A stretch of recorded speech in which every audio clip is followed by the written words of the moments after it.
Howdo, ladies and gentlemen, welcome back to Freddy Adu at York City Football Manager 2017, the final episode of Season 3. Now, when you last saw, we had just beaten Port Vale 2-0 to secure promotion with 2 Dominic Telford goals. A great game, great performance. Look at those team ratings. The centre mids were reasonable, everyone else was excellent, and then we had 3 games to try and win the league. And in the first one, we got fucked. Now, if you look at the dates, though, we only had 1 day of rest. So if you look at this list of names here and then that one, I changed every single player. Full rotation. I thought it would be a decent gut check for the squad going into the championship to see how good the squad actually is. Play, a full rotation team apart from Keller Roofs. And we got thumped 5-0 at home by Peterborough. The worst defeat of the season, probably the worst defeat of the save. Really, really, really bad performance. Jamie Hansen managed to somehow have a 6.5. Everybody else, Roos is alright. It's to say he conceded 5 goals, 6.4 ain't bad. But everybody else was really bad, so I think a bit of work does need doing on the squad. But Sheffield United lost on this day as well, so we didn't really lose anything. We're still 3 points behind. Next game was against Sheffield away, and we took a late lead, but they equalised pretty much straight away. And no, it wasn't one of those cases where I just forgot to go defensive. I did remember, but they just, Mason Bennett, I think he won Player of the Season. In fact he did. He won Player of the Season, and deservedly. I think, did he score 34 goals or something? 34 league goals? 34 league goals, 7 assists, and from 46 appearances, an average of 7.2. That's pretty fucking phenomenal. So yeah, don't begrudge him that particularly. Where are we? There we are. So then all they needed to do was win their last game, and they did, and we lost ours. So at home again, 2 home defeats to end the season. I think everyone stopped caring. I think I was too enthusiastic about getting promotion that they just stopped bothering to try. Hansen got himself an injury, but it's not that bad. And who really gives a shit? Because all that really matters is that we're in this top 2. Yes, it would have been nice to win the league having won it, having been ahead in it for all of that time. But holy shit, 3 promotions back to back. That is amazing. That's fantastic. Now, let's just go and have a quick look at the season roundup. Well, I was going to show you all the goal of the season and stuff in the player awards, but it looks like that news item / inbox item has expired, which I didn't even know was a thing. But hey, there you go. We did, however, win Manager of the Year award for Sky Bet League 1. How could we not? The expectation for the season was to bravely battle against relegation, and we came second and got promotion. How could we not be Manager of the Year? We also got Mellis in the Team of the Year. I'm surprised none of our strikers got in it, but Ennis and Bennett were the 2 players to score more goals than Telford, so I guess, Mason Bennett got a great goal scoring record, so did Niall Ennis. Telford unlucky not to get in that. So instead what we'll do is we'll just have a quick run down the squad of who played a lot of games, who played well. Keller Roos played the most games, unsurprisingly. 6.85 across the season for the goalkeeper, ain't bad. Mavi played loads and he was fucking excellent. Chris Atkinson, you know how I feel about Chris. Telford, Clovis, Mellis. OV was really good. I might look at trying to sign him properly. How much do Liverpool rate him at? 450 grand, that is a lot. Because he's still got a lot of potential. But that's none of that this episode, none of that. This episode is just a little bonus episode. There's not even any games in this episode, just a roundup for the season, as I will have stated in the title. Lots of players that did alright, such as Vera was okay. Sonny Bradley won Player of the Season, Fans Player of the Season, even though I didn't play him in the second half of the season that much. 24 games at 7.13, that is very good. Silver was good, Hansen was good, Whiteman was alright. Piggott was good when I needed him, which was quite a lot off the bench. But this squad is very large, and there's only one guaranteed out at the minute, and that is Dean Marnie, who has retired. Not quite yet, he's retiring at the end of the season, but he does have some great staff attributes. I tried to keep him on. I considered replacing Brader with him as my assistant, but Brader's just that little bit better as an assistant manager, so I haven't done. I did try and keep him on as either a coach or under-18s manager, or even head of youth development, because I got rid of our current one. but he wasn't interested. He wanted more money and he wanted an assistant manager role. Fair enough, mate. Fair fucks to you. All the best, Dean Marney. But yes, just in general, if you look down the bottom end of this here, there's a lot of fat that can be cut from this squad. Pretty much Alex O'Hanlon down. Ferguson's low on the end. Andy Little, I just don't need him anymore. He's not come through. Neither is Cassidy. Johnny Madison, I don't think he's really good enough to take with me to the championship, although he's all right. I just don't like that tendency to punch. I really don't like that in a goalkeeper. Shackle I'll keep for experience. Connolly I don't know. He's not played well since coming back from his leg break. That's a little harsh to say of him though. Same with Kopp. I just don't think any of the guys down here are really good enough. Robinson, I've been great off the bench when I've needed him, but I don't know if it's good enough for him to stick around. But there have been job offers. I've been offered an interview from Wigan, who just got relegated from the Championship, so I'll be going back into League One. No thank you, but a couple that did pique my interest, certainly. We'll go to them via that, and then that, because they were the 18th and 19th place teams in this year's Premier League, so we would still be in the Championship managing, but it would be with either QPR or Middlesbrough. They were both interested. Neither offered me an interview because I shut them down in the press. I said I wasn't interested, but that's the kind of level of teams that are attracting us, that we're attracting at the minute, which is a great compliment to how we're doing in this save. 3 promotions back to back. I mean, fucking everyone should be clamouring for us. And that kind of brings me to something else I just want to show you. Look at this season Arsenal had. Fuck me. 38 games played, 32 wins, 3 draws, 3 losses, a goal difference of 50, 99 points. Who actually beat them? Man United did a double over them, and Palace beat them at Palace. Other than that, a draw with Tottenham, away at Tottenham, a draw away at City, and a draw at home with Sunderland. That's probably their worst result of the season, really. Every other game they won. That is a phenomenal season. Absolutely phenomenal. Let's just have a quick goosey-goose at their squad. Let's go by that. So, check Bellerin, Mustafi, Koscielny, Duarte. He looks like a solid all-around left-back.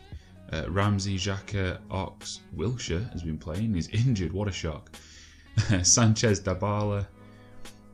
Where's Mesut Ozil? Oh, he's down here. Oh, he's mildly injured. Because one thing I did notice is that Mesut Ozil won the Golden Boot this year, and you can see why. Premier League, 37 games played, 11 goals, 19 assists, 12 Man of the Match awards, and it's an 8.17. Holy shit, he had a good year. And in the Champions League as well, 8 games played, 3 goals, 1 assist, 7.47. That is awesome. And speaking of the Champions League, the final is today, and we're going. We got tickets, baby. So somewhat unsurprisingly, Barcelona are the favourites, but not by that much over Man United. Let's have a quick look at the lineups. So Man United are going with De Gea, Jesus, Vrsaljko. Let's have a look. Wow, that physical column is amazing. 6 foot, and look at these physicals. Holy shit. Mentally very strong. Good crossing. Good marking and tackling, good technique, decent passing. He looks a very decent. How old are you? 27. Yeah, he's in his prime. Smalling, Roman Yoli, great sign on this game. Luke Shaw, Nainggolan and Pogba. James Rodriguez, Mata, Tony Marshall and Higuain. That's a strong team. That's a very, very strong team. I'd like a couple more English players in it, other than just the 2. How many on the bench? Rashford. That's it. Only 3 in the squad. That's not great. I mean, we'll compare that to Spanish players in this team. Ter Stegen, Roberto, Musacchio, good signing. Umtiti, Hysaj, don't know much about you. 25-year-old Albanian left back. Excellent physically again. The fullbacks always are. Look at that mental column. That's fucking awesome. And decent technical ability. He looks good. Fucking biscuits. Biscuits against Mata. I think Mata will beat him. Ruben Neves, Rakitic, Messi, Suarez, Neymar. So how many Spaniards then are out of interest in this team? Musacchio's Argentinian. Biscuits. Ruben Neves, I imagine, is Spanish. No, he's Portuguese. So just the 1 in the starting lineup then. I've been proven a bit wrong there. What about on the bench? Thiago Maia is Brazilian. Should have guessed with the Thiago, a bit with it having a H in it. Rafinha is also Brazilian. Willian is the current Chelsea Willian. Douglas Costa, is that the former Bayern? Yes, it is. Wow, so just the one Spaniard in the Barcelona squad. I did not expect that. Not exactly fulfilling the homegrown quota, these two.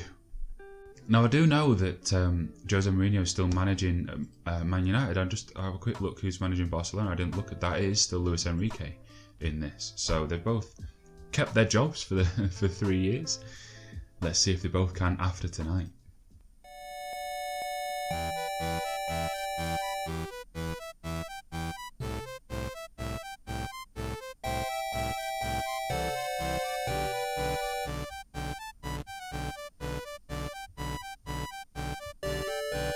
If you remember a time when I've done that before, played that track before, Ningle is floating. If you remember a time when I've played that track before, then you are an old school fan of this channel, and thank you very much.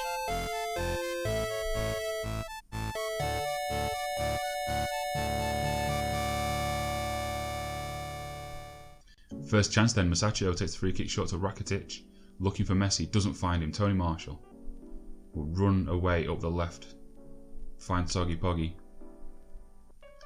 Looks wide for Luke Shaw, that's a good ball. Shaw inside for Higuain, it's into the bottom corner. Manchester United lead in the Champions League final after 5 minutes. Well, 6.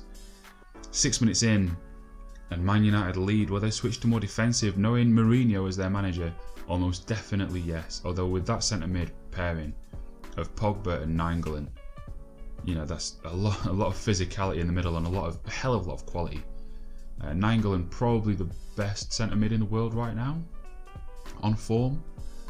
Pogba not, but in this game they're both tanks. Boss with a big job on now. I wonder if the press will see that I'm here and speculate that I'm here to watch any player, because as manager of York City, who out of these am I possibly going to be able to get? Neymar with a free kick, floats it in. Oh, bit of lag on the gameplay there. Tony Marshall forward to Soggy. Higuain's going to make a run. Former Real Madrid man. Oh, is he going to get in? He is indeed. Can he put it to? Oh, Ter Stegen with quite an easy save. Higuain didn't finish it. Couldn't finish his dinner. It's a decent ball through for Higuain, but he hasn't got the kind of pace to get away from the defenders. But they trip over each other and then just took it in the near post, man. Ter Stegen's left it you wide open. Suarez is injured. That's bad news for Barca. Their best player, Ter Stegen. Is he wearing trackies? I think Ter Stegen's wearing trackies. He's looking long with the goal kick for Messi, which isn't a great idea. Can Luke Shaw get to that? Yes, he can. Will he do something stupid? No, he won't. Romagnoli plays it. That's so easy to Higuain, but Biscuits gets back at him. They're going long to Messi and Neymar to the heads. That's not an amazing idea. If that's the best Barca have, then I don't think Jose will be too worried.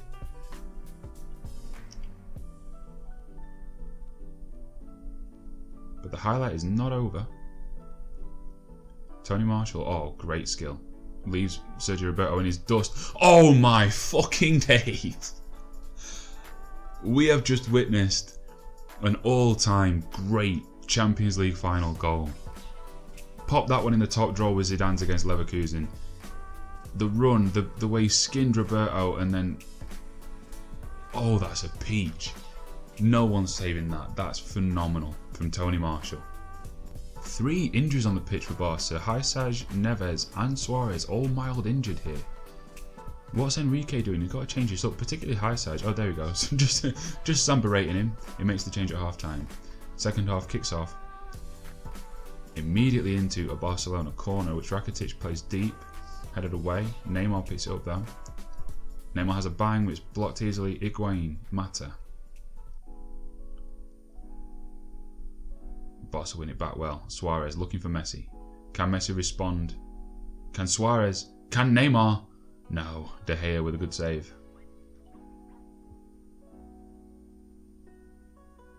Oh, De Gea. That looked dangerous, man. Pogba looking forward for Higuain. Can he turn? He has. Can he shoot? He can. Oh, great save to Stegen. That was arrowing for the top corner. That was a better effort than Neymar's a few seconds ago. Is something going to come of the corner for Manchester United? If they go 3-0 up, it's over.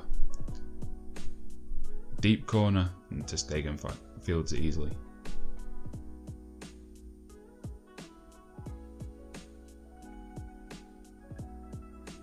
Have I accidentally switched to just watch the full 90 minutes here or something? Matter. Wide, indeed, he cuts it out. Here's Neymar. Looking for Luke Shaw. No, looking for Luke Shaw. Looking for Messi. Well, if he was looking for Luke Shaw, it's a great pass. And Luke Shaw has fouled Messi.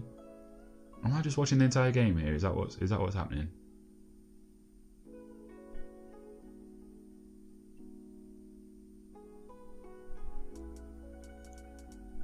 Who's going to take the free kick? Is it Messi or Neymar? Oh, it's Messi short. To Ruben Neves to Rakitic. It's 2-1. Barcelona back in it early, and that's why the highlight carried on, because it was leading to that. There was chances galore until Rakitic rifles one into the roof of the net at the near post. So that's a nice little Cruyff pass. It's a well worked goal, but one that could have been prevented for if you're Man United. But now it's game on. Champions League final. If Man United score next, they've won it. If Barca score next, it's in the balance. Hammers had a poor game. I was just about to say Hammers had a poor game. He was on a 6.4. Mourinho, just like Luis Enrique earlier, he heard me. He felt it coming. He'd seen it too. Oh, the Hammers is still there in this highlight, which is weird. But yeah, Mkhitaryan's come on. Oh no, Mkhitaryan's there, so it must have switched. It must have switched positions. Oh, Romagnoli didn't get that. Then Suarez was away, and they might be anyway. Here's Neymar on the counter. Neymar doesn't really have a pass, and he's going to shoot wide. It looks like it was Mata that came off. Neymar with the deep. Oh, there's an open goal here. There's an open goal for Messi. Oh, if I was a real commentator right now, I'd be having a wank, jizzing about how amazing that open net tapping was from Messi and how he's the greatest player to ever lace up a boot. But I'm not going to do that.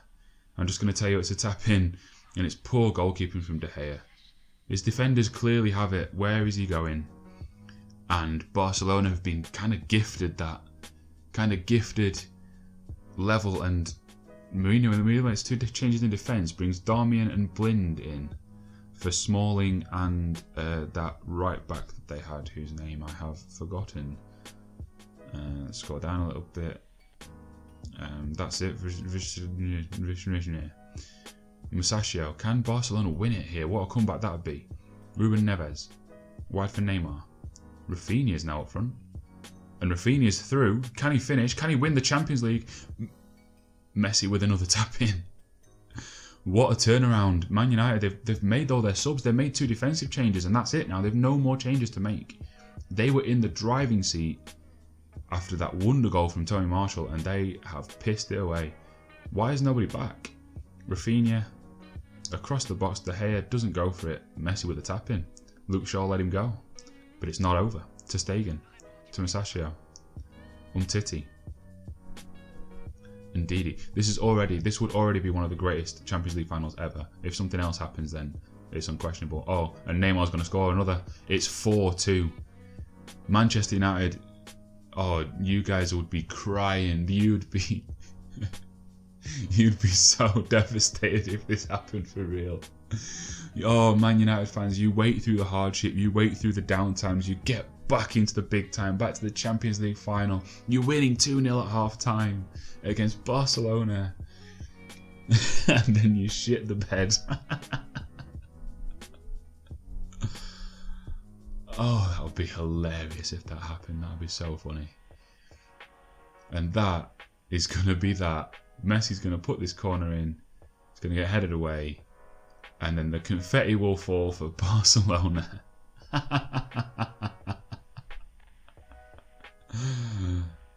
Oh, that's great. Messi got man of the match. Based on what we saw, absolutely did not deserve it. And one last thing, just a perfect way to round off Season 3 of York City. I told you I got rid of my head of youth development. I was looking for a new one to sign. And I've signed one. Emil fucking Heskey. That's right, his working with youngsters is bad. His general stats are fairly bad. But it's Emil Heskey. Emil Heskey. You're damn fucking right my kids are going to be learning from Emil Heskey. Oh yeah, generation of top strikers inbound.